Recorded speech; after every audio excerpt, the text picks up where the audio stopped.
I lightly tapped an egg to lure the monster out of the water, but the monster was highly alert. I only wanted to hand the egg to him, but he let out a warning sound. So I placed the egg on the counter and gestured it was food. Realizing I meant no harm, the monster took the egg and returned to the water. The next day, I came back with an egg again. I also brought a record player to play music. The monster grabbed the egg and sank back into the water, but when I turned off the music, he surfaced to signal me to keep playing. Gradually, I discovered this monster possessed high intelligence. I loved playing music and dancing in front of him while cleaning.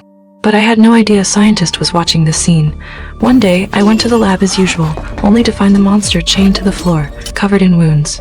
While my heart ached for him, the colonel walked in. I quickly hid, but could only watch as the colonel tortured him with an electric baton.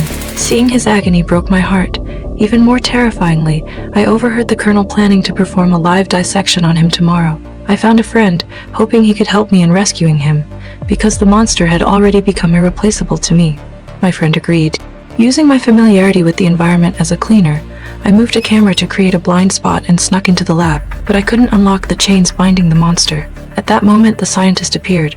Fortunately, he meant no harm and even handed over the keys. I didn't have time to think. With his help, I successfully escaped with the monster. Then, I put him in the bathtub and scattered a large amount of seaweed and salt to simulate seawater.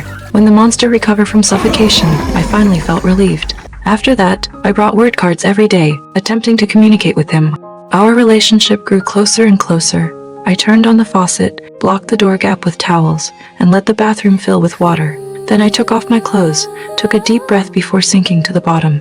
I had fallen hopelessly in love with this monster, who had led me out of my loneliness. But my lover did not belong on land. His body began to fester, and he even coughed up blood. I understood he had to return to the ocean, so I took him to the pier under the cover of a rainy night. He gestured to confess his love to me, but we were not the same species, destined to be apart. Just then, I watched helplessly as my lover collapsed before me. But before I could react, I was also shot. I reached out my hand, wanting to touch my lover one last time. As I was fading away, his wounds glowed with a blue light. In the time it took to stand up, all the wounds on his body had healed. The colonel's shocked expression remained until his final moment. My lover returned to my side, but I had already lost my breath. He picked me up and leaped into the deep sea. He gave me one last kiss. Then a miracle happened. I opened my eyes again, and the scars on my neck turned into gills. Now, nothing could stand in the way of our love.